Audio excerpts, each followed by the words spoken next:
Toastmaster Patrick Mulligan is here to share what a focus on your people can do for your business and your customers. In this speech entitled, Are You Engaged? Please welcome Toastmaster Patrick Mulligan. I'm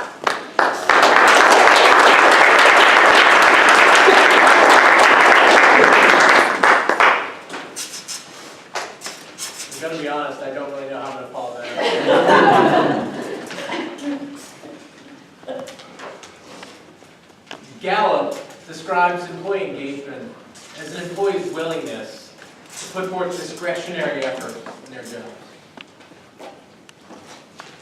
I'd like to expand upon that definition and highlight what discretionary effort really means, what it looks like. Discretionary effort is an employee's willingness to go above and beyond what's typically required for success in their job role, acting more as an owner or a volunteer than an individual contributor.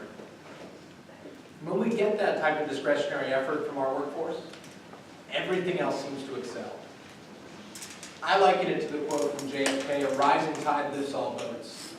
And it's much the same with engagement on our operational performance metrics.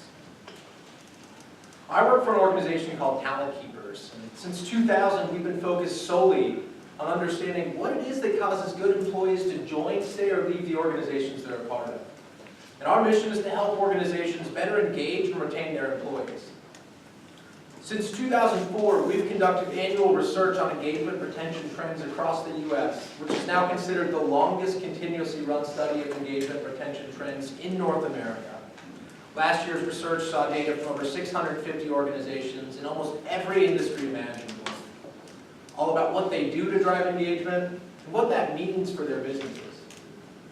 Some of the things that they cite as benefits of having an engaged workforce are things like better customer satisfaction ratings, higher profitability, higher value per share, higher safety ratings than their competition. Now, if you were to ask any leader at any top organization across the world, if those were things that they were focused on improving, they would answer with a resounding yes. So it's through our research that we've identified there's really 4 key drivers that can help us get that engaged workforce. They need to be in place and our employees need to see them. What this starts with is having credible leaders. A leader's credible in the fact that he or she is competent in the tasks that I'm being asked to perform. He or she's my advocate. They'll go to bat for me. They ensure that I have all tools necessary at my disposal in order to be successful in the role that I'm in. Employees are also looking for supportive coworkers. This is especially true of your millennial or Generation Y employees, which there are quite a few of in this room. If you think about our upbringing, we grew up working in teams. We want to work with a workforce that has the same goals, has the same mindset of us. We want to lean on our coworkers as a support group. In fact, when we first started conducting organizational research in 2000 as to what it takes to engage employees, coworkers weren't even a part of the picture. It wasn't until about 7 years ago, with the emergence of millennials into the workforce, now the largest generation in the workforce, that people started thinking, maybe there is some merit to focusing on the people around us. Employees also are looking for job and career satisfaction.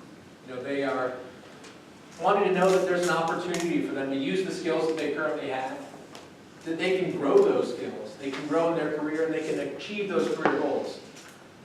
How many of us have heard people don't leave jobs, they leave leaders? It's not too uncommon, but through our research we found out the majority of folks are leaving their jobs due to job and career issues. It's not the leader. But when you look at that closer, a lot of that stems back on the leader. It's because that leader is not talking with them about what they want to do in their career. And if I don't have someone in my corner who's credible and knows what I want to do, why am I going to work harder for them? They don't care about my goals. Why should I care about theirs? And then lastly, employees want to work for a high-performing organization.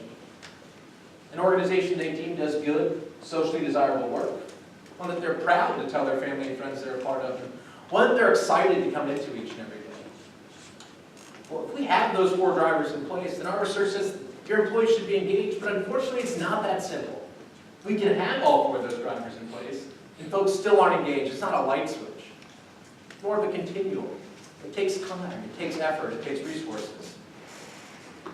what we need to know is that, we see alignment between what employees are looking for and what we can give them, but also that they're giving us what we're asking for from them.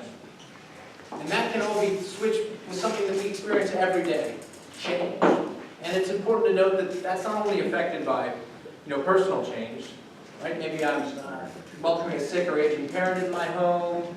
Maybe when I joined the organization, I was single. I had no problem logging long hours. But now that I'm settling down, want to start a family, it's more important for me to be home and have dinner each and every day.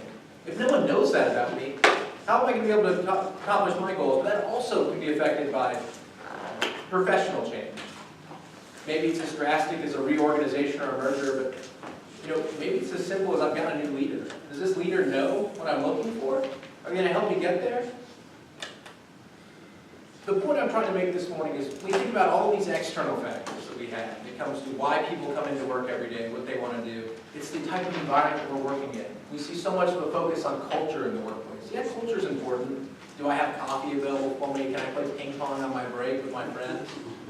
But more important than not, we overlook the people element. People care about other people. They want to know that I'm coming into a place where people know what I want to do, and they want to help me get there. They want to accomplish my goals. And so I ask all of you fellow Toastmasters guests and ninny hammers, now that you know what it takes to drive engagement, what are you going to do about it?